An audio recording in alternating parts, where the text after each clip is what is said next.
On the morning of December 24th, I turned 24 and learned the profound difference between quiet and silence.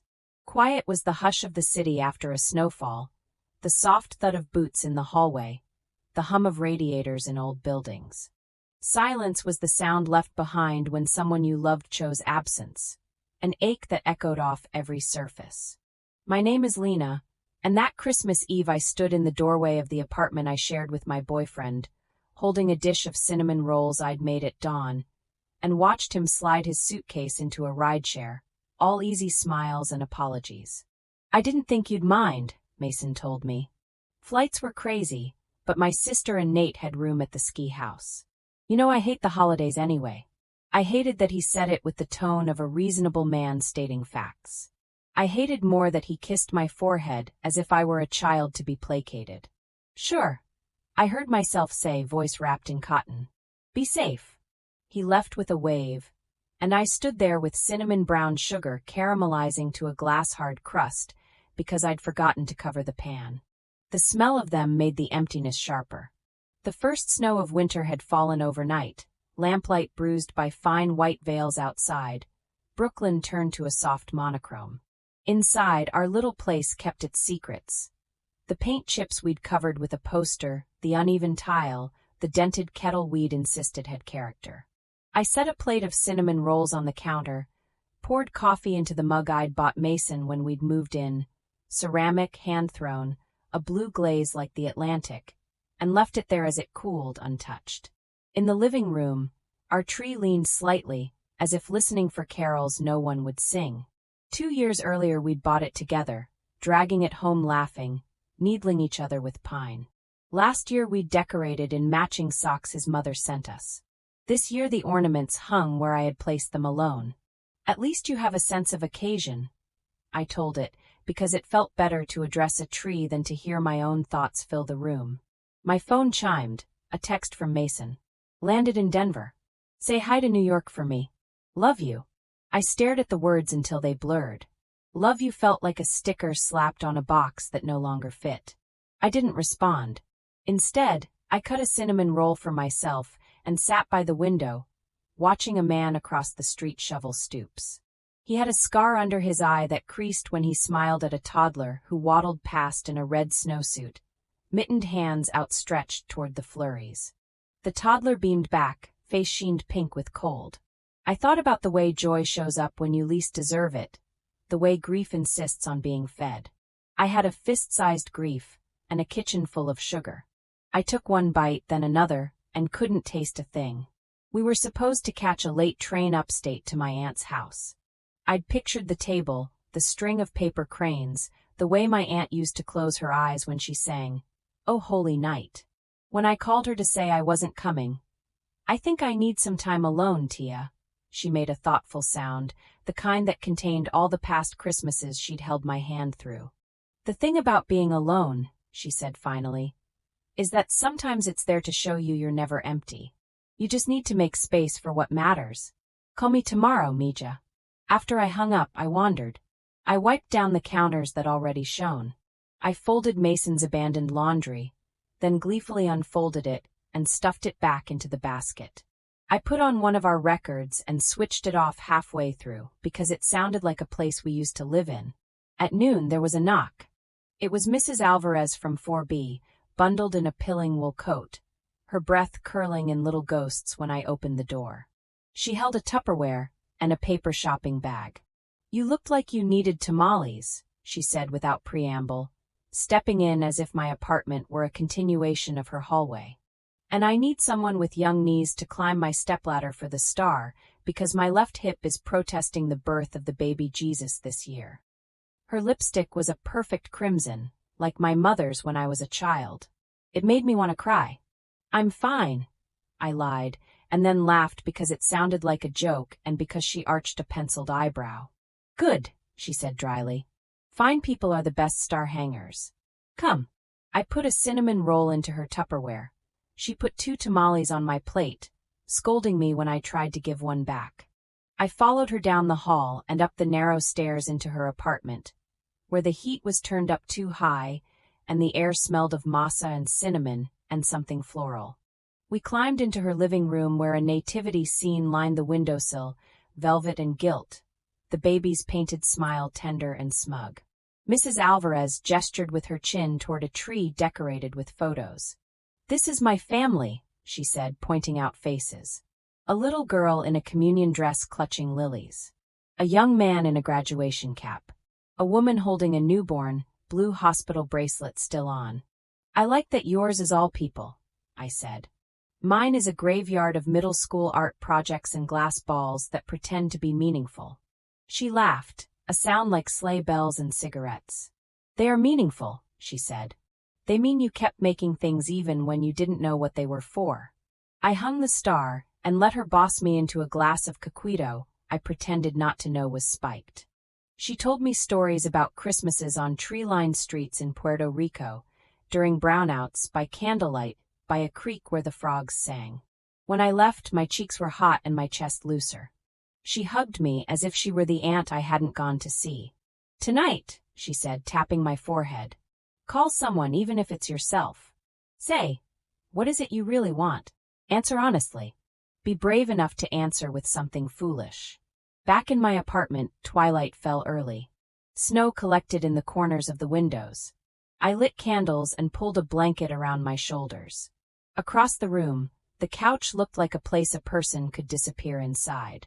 I thought of the times I'd imagined a future with Mason.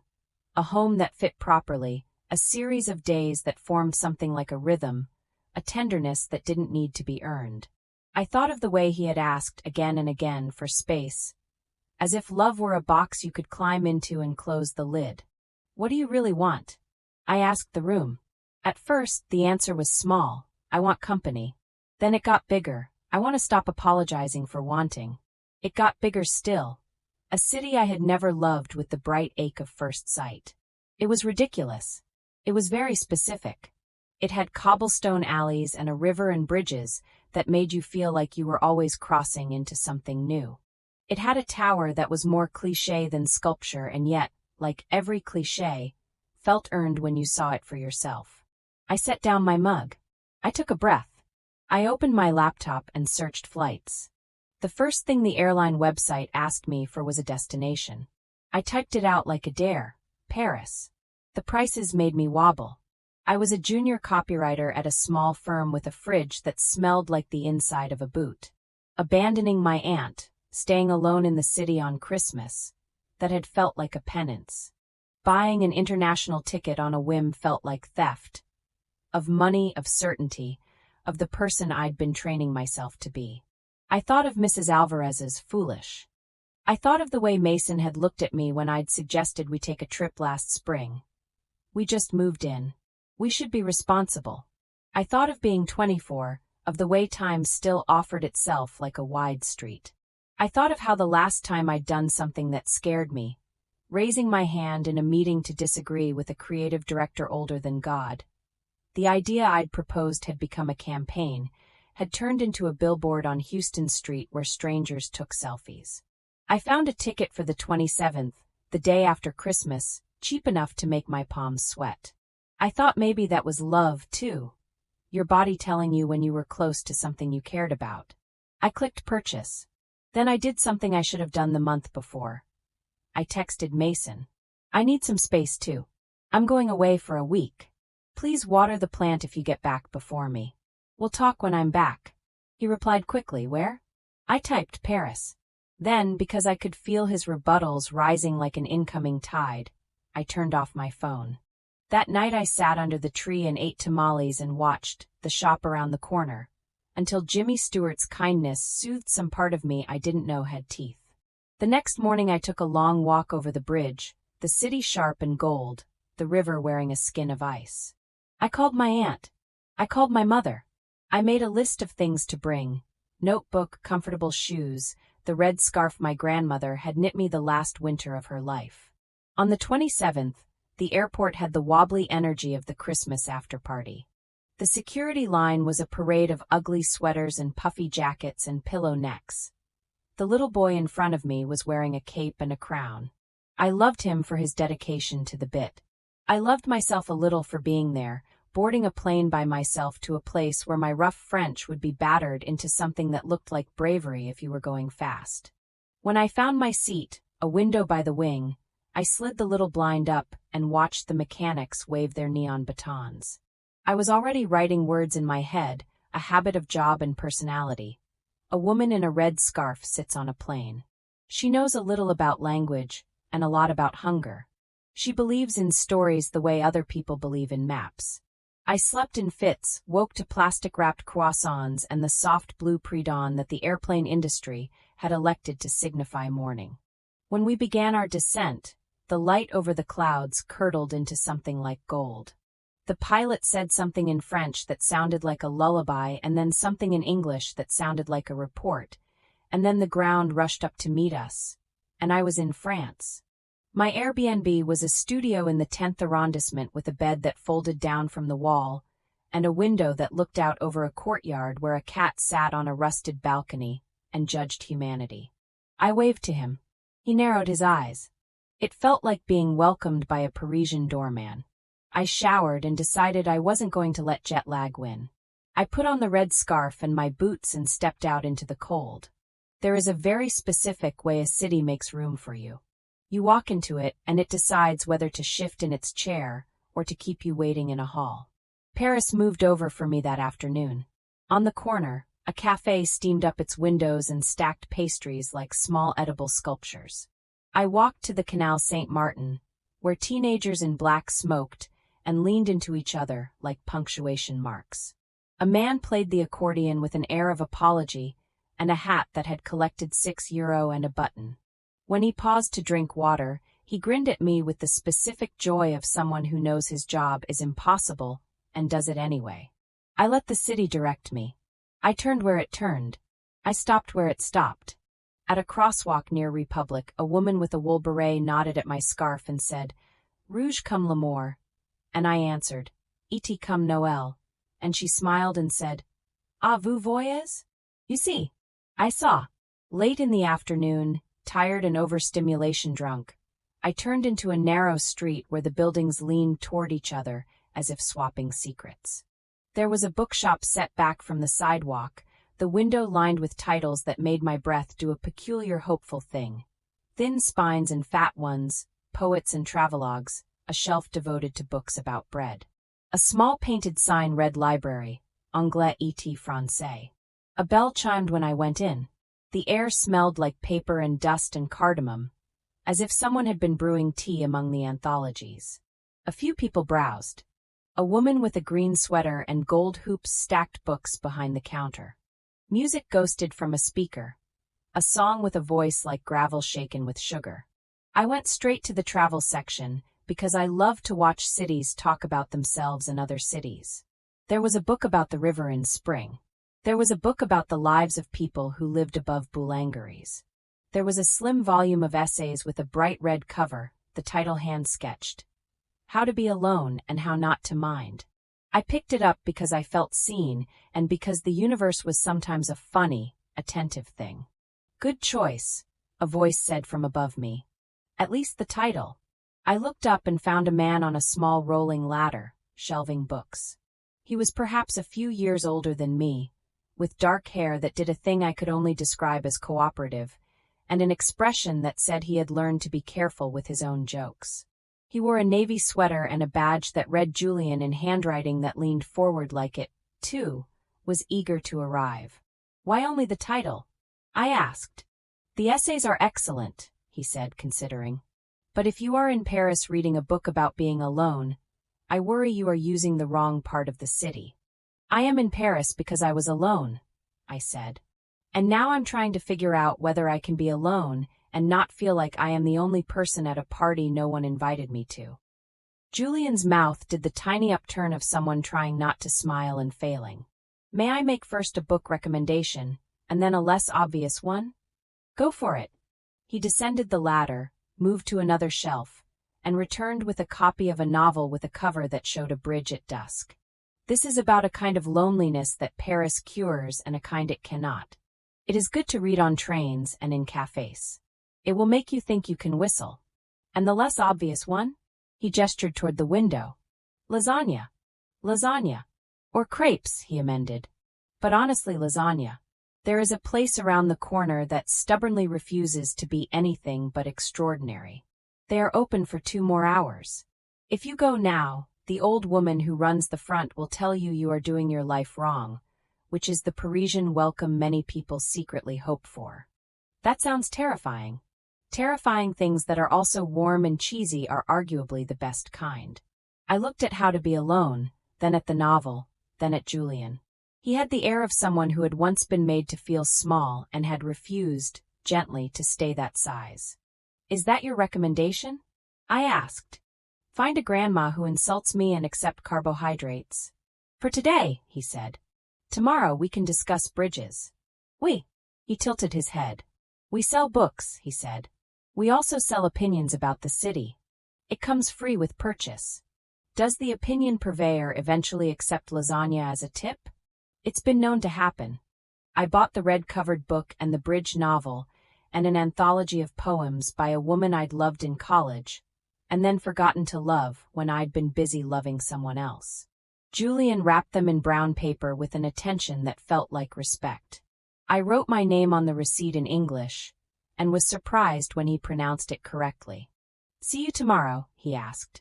If the grandma scares me into submission, I said. Yes. She will. That's how you'll know you're welcomed. The lasagna place had red curtains and checkerboard floors, and the woman at the front looked me up and down and told me, in the tone of a medical professional delivering a diagnosis, "Your scarf is lovely. You must eat a little more." I laughed and replied in French that I was working on it. She sniffed and seated me at a battered wooden table near the back, and called me ma puce, and brought me a glass of wine without asking. The lasagna was, indeed, warm and cheesy and terrifyingly good. I ate slowly, then quickly, then with a greed that felt like something else, and left a tip so large the old woman pressed her palm to mine and said, "Who hurt you?" with the bluntness of people who have earned the right to ask. I said, "He was unremarkable, which was the worst part," and she patted my cheek and told me to breathe. I slept like I'd been gently knocked out. In the morning, the cat on the balcony watched me leave with the contempt of a monarch. I walked without destination. I crossed a bridge whose name I didn't yet know and wrote it down to learn later. I watched a woman take a photo of a pigeon, as if it were a celebrity. I bought a crepe and burned my tongue and laughed out loud at the way the powdered sugar lifted at my breath. Midday, I went back to the bookshop. Julien was behind the counter with a cup of tea and a bandage on his finger. He looked up and, without surprise, said, "How was the grandmother?" "Therapeutic," I said. "She diagnosed me." "All grandmothers enter medicine eventually," he said. Then, "Do you want to see the back room? It's where we keep the books with lives they haven't done yet." I had nowhere I needed to be that was more important than a sentence like that. I nodded, and he led me through a door behind the poetry shelf into a small space stacked with boxes and new arrivals, and a chair that looked like it had collected laughter from previous owners. A kettle wheezed on a side table. A small plant attempted optimism in the corner.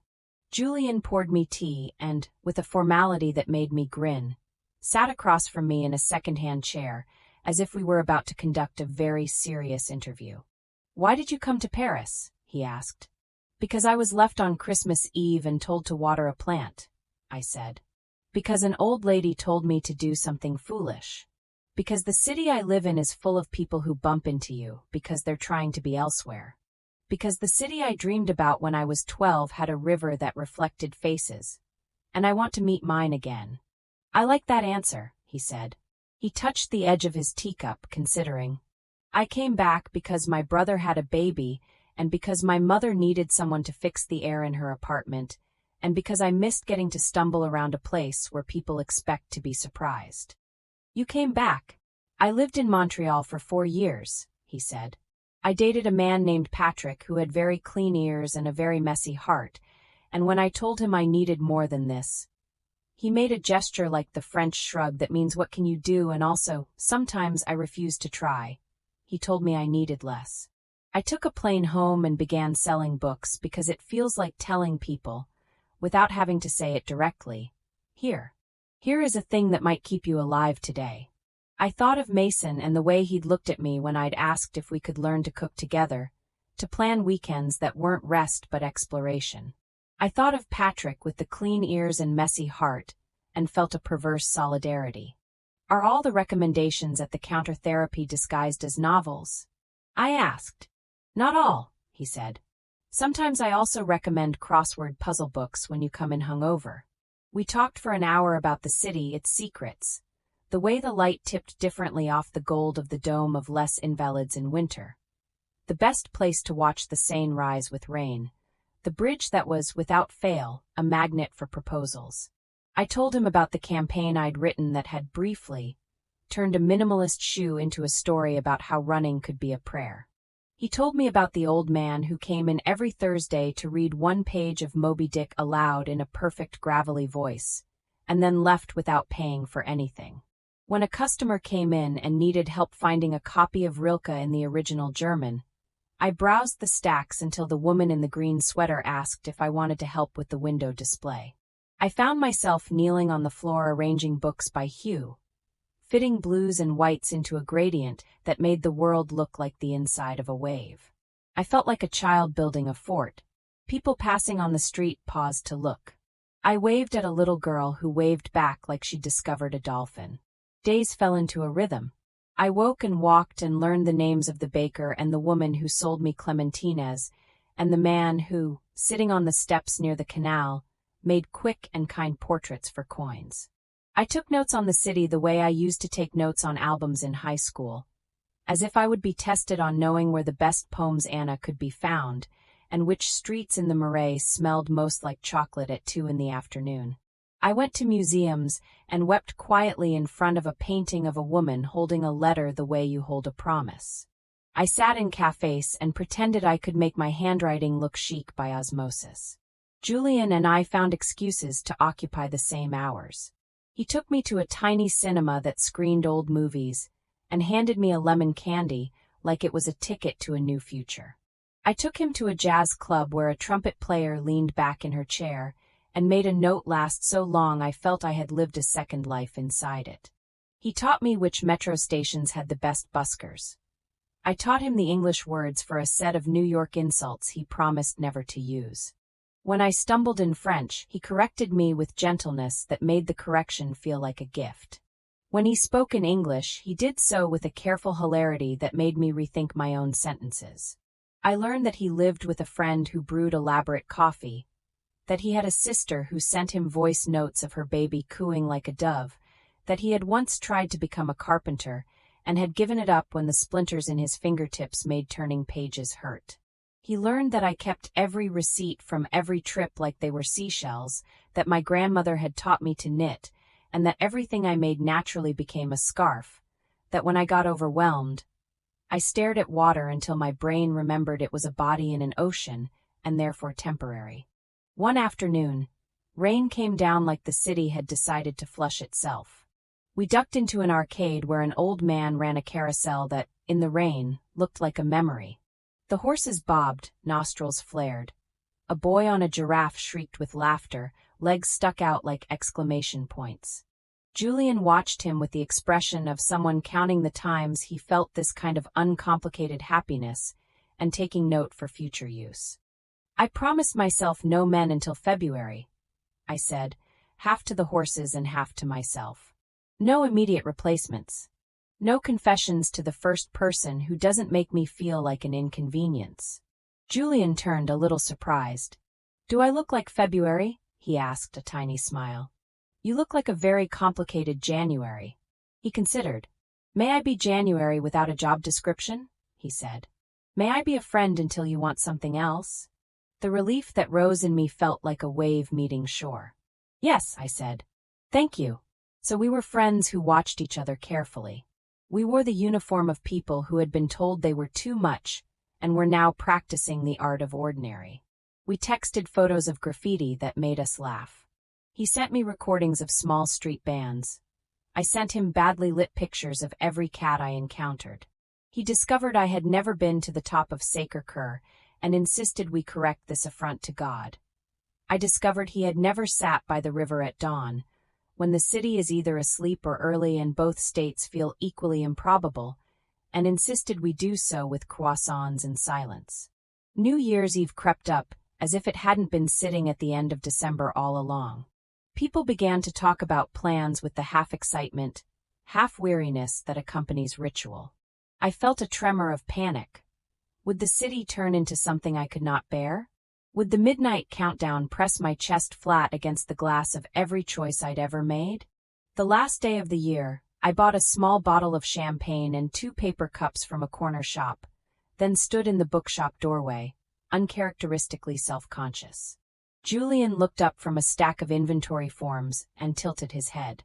"Do we need to consult the calendar?" he asked. "It says here it is December 31st.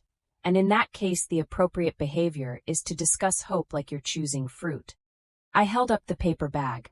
"I have a plan," I said, voice wobbly. "It involves Montmartre and cheap champagne and the ability to see most of the city like you're a bird. It also involves you if you want it to." He smiled, the kind of smile that isn't performed for anyone's camera. "I would like very much to be a bird," he said. We climbed the hill just before 10, passing clusters of people in party hats and puffer jackets, teenagers who smelled like deodorant and longing, elderly couples with scarves tied smartly, a trio of girls in satin dresses and combat boots holding one another up by the elbows. The steps up were wet and slick. A young man played La Vie en Rose on a violin as if he had invented the melody that afternoon. The air had that crisp New Year's edge, like the city had put on a clean shirt. We found a spot along the wall with a view that sloped down over the roofs to the river, to the Eiffel Tower sketching itself in light, to the Ferris wheel like an eye, to the countless windows that each contained a small story. The basilica behind us gleamed, the stone pale and a little audacious. Around us, murmurs rose in many languages. A group of Spanish tourists shared chips and clapped with the rhythm of their accents. A German family wore matching hats with tassels that bobbed like punctuation. A couple in their 70s counted out grapes and popped them at the stroke of midnight, superstition traveling continents. I breathed in the cold and felt something in me settle like a book finally landing back on its shelf. "Tell me something true," I said, because I wanted to mark the moment with more than a phone countdown. Julien took a breath, made a face as if he were tasting a new spice, then said, "I have been, all autumn, trying to figure out how to forgive myself for not being as brave as I thought I was. I came back and I sold books, and I told myself it was enough to watch people find the right stories, because that meant I was a part of something larger. But also I want to make something myself. It is easier, always, to stand behind a counter and say, 'Here is a good thing. See,' than to walk into the world and announce a thing of your own." I turned toward him. "What do you want to make?" "A small press," he said, then shook his head. "No, not small. A press made to be exacting rather than large. The kind that finds a poet in a town I have never been and insists on making their words into an object someone can hold. A press that prints books that smell like your childhood when you open them and makes you cry for reasons you cannot explain because someone in another language said the thing you thought was unsayable."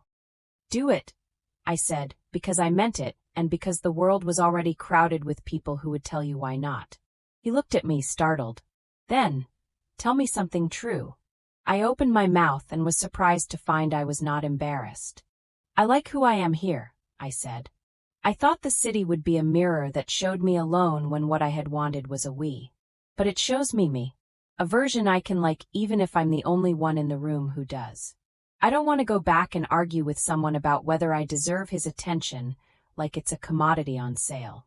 I want to go back and remember that I have the attention to give to myself." "That sounds like a resolution," he said. "It sounds like new furniture," I said. "Like I need to move things around to fit the shape of what I know now." He laughed soft. "We could go to IKEA. Only if we promise not to break up over a bookshelf." "Noted," he said.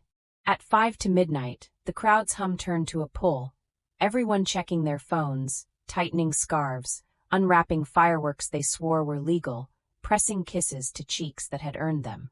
The Eiffel Tower began a small glitter that turned into an insistence. Somewhere, someone played a trumpet badly, and it was perfect. Will we count down in French? I asked. In as many languages as we can, he said, and we did. Spanish for the tourists beside us, English for me, French for the city, a borrowed bit of Italian from a man behind us who shouted with the kind of optimism that makes continents blush. At midnight, the crowd exploded into cheers and hugs and relief. The Ferris wheel spun. A woman in sequins danced on the wall and didn't fall off. A teenager cried and then laughed at their own tears. The city flickered, and I flickered with it. Julien turned to me, eyes bright. "Happy New Year," he said, and we hugged, careful at first, then not careful at all, the kind of hug that says I am glad you exist in the same coordinate system as me. It was not a kiss, and it did not need to be. It felt like permission to carry something new into the new year. We popped the champagne, and it sprayed our gloves. We drank from paper cups, sticky and pleased. We stayed until our toes went numb, then slid down the hill with everybody else, laughing at nothing, passing a man selling roses with a flourish, passing a girl in a gold dress who declared, to no one and everyone, "I am going to be terrible and gorgeous this year." And we clapped. The first morning of the year, Paris was in recovery. Workers hosed confetti from streets. Pigeons strutted with proprietorial pride. I met Julien by the river with 2 coffees and a bag of pastries. The sky was a gentle flannel gray. "I kept thinking last night," I said, "that a week ago I was sitting under my tree alone eating tamales and pretending being left comforts the person who leaves. And now I'm here, and I feel like the person I like to be liked returned because I called her." "That's the thing about you," he said, sipping. "You are good at calling people back, including yourself." We watched a barge glide under a bridge, graffiti on its side that read, in indignant English, "Who even cares about January?" I snorted. "I need to go to the bookstore later," Julien said. I was supposed to have today off, but the green sweater was making faces that implied she needed to be home to sanitize her apartment. She got a dragon plant, and it promptly died. "Do you ever get to be off?" I asked, teasing. "I can be off this afternoon," he said. "There's a place I want to take you." "Lead," I said. It was the kind of place you only take people you like very much. We took the metro south, then walked to a building that looked like a factory for light. Inside, a layered tower of glass and modern lines. Outside, the winter garden, wet and luminous. It was the Fondation Louis Vuitton, Julien told me, designed to look like sails. We rode an elevator up, then climbed a short set of stairs to a terrace. Paris spread out beneath us, not as from Sacré-Cœur. The distance here was less mythic and more particular. The Bois de Boulogne stretched like a promise. The city glowed in stop motion. The wind raised small boneless hands to our faces. A boy ran in circles. His father pretended to be exhausted and watched him with a love that hit me behind the knees. "I used to come up here when I lived in Montreal," Julien said. "In my mind, when the winter made the world so small, I felt I would fold into a square. I came here and I thought, it will be big again." "It is," I said. "It is." He slipped his hands into his pockets. "I like being your friend," he said lightly, a glance at me. "I like it too," I said. "I also like the idea that friendship sometimes sits down in a chair and then, one day, stands up and becomes something that dances. But I am also okay with chairs." "Good," he said, relief and humor in one word. In the days that followed, I did what people do at the end of trips that feel like beginnings. I made lists, then crossed out half of everything. I bought a few books and mailed them to myself because I wanted them to arrive in New York like a message in a bottle. I walked one more bridge. I said goodbye to the cat on the balcony. He ignored me in a way that felt like blessing. I knit 2 inches of a scarf and named it January. I ate a tart that changed my Judaism about pastry. The night before my flight, I stood by the canal at dusk, watching the water go the color of unread letters. Julien came and stood beside me without speaking. We shared a paper cone of hot chestnuts, cracking the shells and feeding each other with the theatrical tenderness of people who know they are being watched by geese.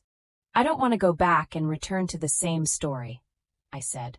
"Then don't," he said, his voice practical. "Write a sequel. Change the genre." I laughed and elbowed him. "You're mocking me." I'm mocking your job title, he said. But I am serious. I thought of Mason. He had texted me, twice, both times some version of we should talk. I had not answered because I wanted to arrive to my own decision before opening the door to his. I knew what Mrs. Alvarez would say. Eat more. Breathe. Don't be polite where a boundary is required. I knew what the Red Book had said. There is a difference between being alone and practicing solitude. The latter is a craft. I knew what my aunt had meant about foolishness. Sometimes it's only foolish until it works. Come visit New York, I said suddenly. In spring. I will show you a bagel that proves the existence of a benevolent universe. I will take you to a library where the lights make you feel you should only speak in poems. I will insist we go to Coney Island when it's still cold, and we will walk the boardwalk like we are in a movie that understands longing. He fumbled the chestnut and laughed. It sounds like you're trying to recruit me. I am always recruiting people I love toward my city, I said. There it was. I said it and the sky didn't fall. The geese hissed at someone else. He didn't pretend not to hear. He nodded, slow, eyes suddenly wet in a way that made me feel brave. I would like that, he said. We hugged, and in the hug there was a catalogue of everything we had created in 1 week. Trust, an overlapping map, 100 small jokes, a willingness to see. When we let go, we didn't make promises we couldn't keep. We wrote down dates. We spelled our last names carefully for the emails to come. We kissed each other once, a punctuation mark. It tasted like chestnut and winter, like the sort of certainty you can only have when you admit you cannot, and do not need to, have all of it. On the plane, I took out my notebook and wrote at the top of the page, resolutions that are really reminders. Remember you wanted this life because it lets you see the way cities teach you to be new. Remember to buy tamales from Mrs. Alvarez, and to tell her she was right about foolishness. Remember to water the plant, and also your own curiosity. Remember you deserve the kind of quiet that is chosen, not the silence imposed by someone else's convenience. Remember that the best advice you ever received was lasagna. In the seat pocket, there was the airline magazine's glossy photo essay on cities at night. Paris was on the cover, of course, photographed with a love that made me feel protective. I wanted to call the city and ask if it knew how I had used it like scaffolding, and if it minded. I wanted to send Julien a picture of the woman behind me wearing a New Year's tiara and sleeping with her mouth open, because that is the kind of detail he would adore. We landed in New York in the kind of afternoon that can only be called January. Snow slumped in corners. The air had the gritty determination of a city that knows it is beautiful and insists on being practical anyway. At the apartment, the plant drooped but had not died. Mason was at the counter, hair damp from a shower, eyes soft in a way I had once mistaken for indulgence. He looked older somehow. Or maybe I did. You're back, he said, tone a neutral ground he wanted us both to stand on. I am, I said, setting my bag down. We should talk. We did. It was not pretty. It was not cruel. It was the conversation two people have when they recognize that the thing they built had one load-bearing wall, and it was resentment. He said, I thought we needed to be realistic. I said, I thought we needed to be possible. He said, I'm sorry. I said, so am I. He asked, is there someone else? I was surprised to find that the answer felt neither like a betrayal nor a triumph. There is someone better, I said then before he flinched, but not how you think. He's a friend who reminded me what I have room for. You could have told me, he said, which was true and not true. He could have stayed. I could have asked for less. He could have offered more. We had both been honest enough to get here. I took a breath better suited to running. I am not breaking up with you because there's someone else, I said. I'm breaking up with you because there's someone in me who has been waiting a very long time to be listened to. He looked at me like I had presented him with a riddle in a language he didn't understand. Perhaps I had. That was okay. Not every story is meant to be read by everyone. We divided our lives in a weekend of boxes and decisions. He took the coffee grinder. I took the blue mug because the Atlantic felt like mine again. He moved into a place in Williamsburg with roommates who called themselves creatives, and who, I suspected, would chase me in my dreams for a week. I stayed for a while, then found a studio where the windows looked out over a street where a woman sold flowers in plastic buckets, and a man practiced violin at 2 in the afternoon. I called my aunt, and she cried and told me she loved me. I brought Mrs. Alvarez pastries and told her I had done something foolish, and it had worked, and she said she had known from the first bite of cinnamon roll that I was stubborn. Julien and I sent long emails and short photos. He mailed me a chapbook of poems he had printed with a friend in his kitchen. The cover was a bright, soft blue. I mailed him a scarf that looked like the inside of a January sky. We talked once a week, careful about time zones even though there were only 6 hours between us. In March, he came to New York. He met my mother and ate bagels, and argued with a cab driver about a song on the radio and won. He held my hand on the bridge and said, "I told myself I would be careful." And I said, "Me too." And we laughed because we were careless and careful at once, the way you are when you have learned the world will not end if you say what you want.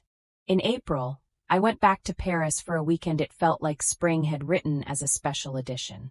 We climbed onto the roof of a friend's building and watched the city turn to copper, and then to ink. He kissed me and I kissed him, not carefully, and if a pigeon squawked, it was, I believe, in support. I told him I wanted to help with the press. He told me he wanted to help me pitch stories to magazines that might let me write about cities like they were recipes. We began, out of 2 winters and the understanding that you can be left and still be found. We began with the kind of faith that functions like a verb, a thing you do. On Christmas Eve a year later, I sat under my tree with a bowl of oranges and the sense that I had become the person I once waited for. Snow fell slow, decorative as sugar. I called Mrs. Alvarez and told her I had booked tickets for New Year's. She said, "Bring me back a book." And I said, "You have enough." And she said, "No one has enough of the right things." And I said, "Touché." On New Year's Eve, Paris again, a year and a lifetime after the first time, I stood on the same hill with someone who had become, more than better, real. We counted down in new languages. We kissed and didn't look to see who was watching. The city glittered in a way that had nothing to do with light and everything to do with the way a person chooses a life. They left me alone on Christmas Eve. I spent New Year's Eve in Paris with someone better. The secret unspooled out behind the words like a ribbon. The someone better will always be the person who teaches you to be better to yourself. We raised our paper cups to the year that had not yet begun, and to all the foolishness we still had to practice. The crowd roared. The basilica looked smug in a way only stone can manage. "Happy New Year," he said into my scarf. "Happy New Us," I said into his neck. The city agreed. The end.